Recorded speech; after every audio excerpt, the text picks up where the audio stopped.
ඔයා එහෙනම් අද වීඩියෝ එක වාට ඉතින් ඕගොල්ලන්ට පුළුවන් මම මේ අද කියලා දෙන මේ color tone settings ටික use කරලා මෙන්න මේ වගේ ලස්සන look එකකට ඔයාලා ෆොටෝ එකක් ගන්න.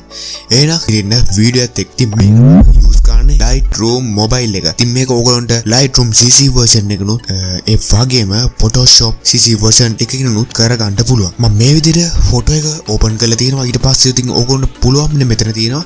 ඉතින් මේ විදිහට මුලින්ම effect panel එකට ගිහලා ඕගොල්ලන්ට දෙවෙනියට තියෙන option එක clarity එකෙන් මම මෙන්න මේකට දෙනවා 57ක් විතර. ඉතින් ඕගොල්ලන්ට මේක ෆොටෝ එකෙන් ෆොටෝට වෙනස් වෙයි. ඉතින් ඕගොල්ලෝ දැන් match වෙන ගානක් දෙන්න. අඩුම ගානේ 50ට වැඩිින්වත් තියාගන්න. ඉතින් ඊට මම යනවා color වලට. color වල ඊට පස්සේ ඕගොල්ලෝ පේනවා ඇති temp එකේ color දෙකක් තියෙනවා. එක පැත්ත blue අනිත් පැත්ත yellow. ඉතින් මම මේකද දෙන්න yellow tone එක පැත්තට ටිකක් බර කරනවා.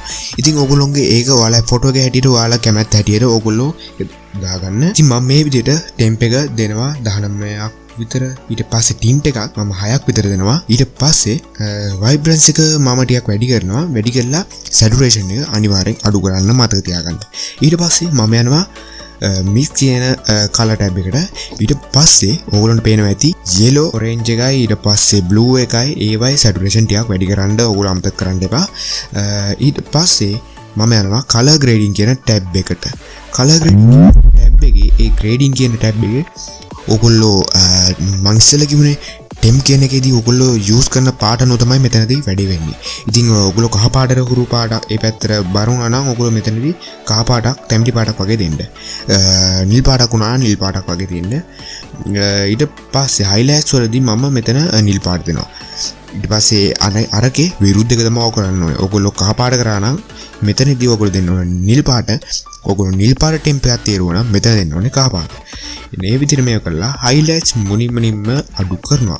ඊට පස්සේ shadow ටික වැඩි කර ගන්නවා. ඒ කියන්නේ shadow අඩු කර ගන්නවා කියන එකයි මම කිව්වේ. ඊට පස්සේ ඉසු setting ටික ඔයාගේ ෆොටෝ එකේ හැටියට වෙනස් කරගන්න. දැන් මම මේ කිව්වේ street photography එකකට අදාළ basic කරුණු ටික විතරයි. ඉතින් මේ ටික කරලා ඔයගොල්ලෝ ලස්සන ඔයාලගේ street photograph එක ලස්සන look එකකට ගන්න පුළුවන්. ඒ වගේම තවත් අපේ ඒවත් බලන්න ඒ බලලා subscribe කරන්න. ඔයාලා ආසම එකක් ඔයාලා යාළුවෝ අතර share කරන්න අමතක කරන්න එපා. දැන් අලුත් වීඩියෝ එකකින් ඉක්මනටම හම්බෙමු.